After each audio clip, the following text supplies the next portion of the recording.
നമസ്കാരം. മലയാളി വാർത്തയിലേക്ക് സ്വാഗതം.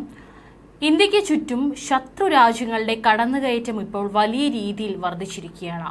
ബംഗ്ലാദേശിൽ എന്താണ് ഇപ്പോൾ സംഭവിക്കുന്നതെന്നും അതിന് പിന്നിൽ പ്രവർത്തിക്കുന്നത് ആരുടെ കറുത്ത കരങ്ങളാണെന്നും അതിന് പിന്നിൽ ഇവരുടെ എല്ലാം ലക്ഷ്യം എന്താണ് എന്നുള്ളതെല്ലാം കൃത്യമായി മനസ്സിലാക്കിയാൽ കാര്യങ്ങൾ പിടികിട്ടും. എല്ലാത്തിനും പിന്നിൽ ഒരു വലിയ ലക്ഷ്യം, ഏറ്റവും വലിയ ജനാധിപത്യ രാജ്യമായ ഇന്ത്യയെ തകർക്കണം. അതിനുവേണ്ടിയാണ് ഇതെല്ലാം നടക്കുന്നത്. അപ്പോൾ നമ്മൾ ഇന്ത്യയോ ഒരു മുഴം മുൻപേ എറിഞ്ഞിരിക്കുകയാണ്. നമ്മുടെ പ്രതിരോധ മേഖലയിലെല്ലാം ശക്തി കൂട്ടാനുള്ള എല്ലാ കാര്യങ്ങളും പടിപടിയായി ചെയ്തുകൊണ്ടിരിക്കുകയാണ് ഭാരതം. ഇപ്പോഴിതാ ഇന്ത്യയുടെ ആണവ അന്തർവാഹിനി പദ്ധതിക്ക് ഊർജം പകർന്ന് രണ്ടാം ആണവ അന്തർവാഹിനി പ്രവർത്തനം സജ്ജമാകുന്നു. ആണവോർജ ബാലിസ്റ്റിക് മിസൈൽ അന്തർവാഹിനി, അതായത് SSBN INS അരിഘട്ട് കമ്മീഷൻ ചെയ്യാനുള്ള ഒരുക്കത്തിലാണ് നാവികസേന. ആണവ മിസൈലുകൾ അന്തർവാഹിനിയിലും ഉണ്ടാകും. വരുന്ന 3 മാസത്തിനുള്ളിൽ INS അരിഘട്ട് കമ്മീഷൻ ചെയ്യുമെന്നാണ് വിവരം. വിശാഖപട്ടണത്തെ ഷിപ്പ് ബിൽഡിംഗ് സെന്ററിലാണ് INS അരിഘട്ടിന്റെ നിർമ്മാണം നടക്കുന്നത്. കമ്മീഷൻ ചെയ്തു കഴിഞ്ഞാൽ INS അരിഹന്തറിൽ എത്തും. 2016 ഇന്ത്യയുടെ ആദ്യ അന്തർവാഹിനിയായ അരിഹന്ത് കമ്മീഷൻ ചെയ്തത്. ഇതിനു പുറമെ 6 ആണവ അന്തർവാഹിനികളുടെ നിർമ്മാണവും പുരോഗമിക്കുകയാണ്. 1 ലക്ഷം കോടി രൂപയാണ് നിർമ്മാണ ചെലവ്. 96% തദ്ദേശീയമായി വികസിപ്പിച്ച ഘടകങ്ങളാകും ആണവ അന്തർവാഹിനി നിർമ്മാണത്തിന് ഉപയോഗിക്കുക. അത്യാധുനിക സ്റ്റെൽത്ത് സാങ്കേതിക വിദ്യയും ഡ്രോണുകളും ഇവയിലുണ്ടാകും.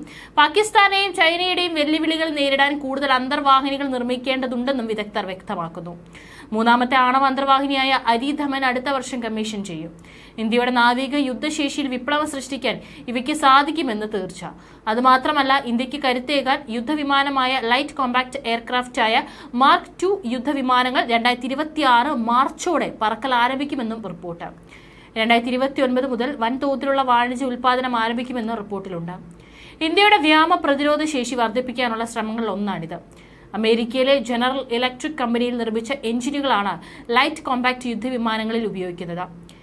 LCA മാർക്ക് 1, മാർക്ക് 1A എന്നിവയിൽ GE404 എഞ്ചിൻ ഉപയോഗിച്ചിരിക്കുന്നത്.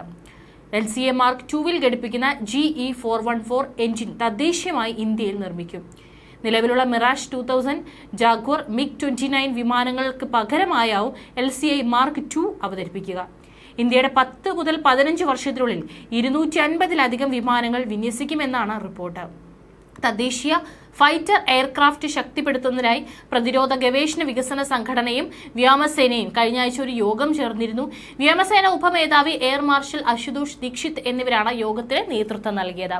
5ാം തലമുറ അഡ്വാൻസ്ഡ് മീഡിയം കോമ്പാക്ട് എയർക്രാഫ്റ്റ് 2035ഓടെ ആരംഭിക്കുമെന്നും പ്രതിരോധ ഉദ്യോഗസ്ഥർ അറിയിച്ചിട്ടുണ്ട്. ഈ പുറത്തുവരുന്ന റിപ്പോർട്ടുകളിൽ നിന്നെല്ലാം നമുക്ക് മനസ്സിലാക്കുന്നത് വളരെ ദീർഘവീക്ഷണത്തോടു കൂടി തന്നെ ശത്രു രാജ്യങ്ങളെ പറപ്പിക്കാൻ ഇന്ത്യ ഒരുങ്ങിക്കഴിഞ്ഞു, അല്ലെങ്കിൽ അണിയറയിൽ ഇനിയും ഒരുങ്ങിക്കൊണ്ടിരിക്കുകയാണ്.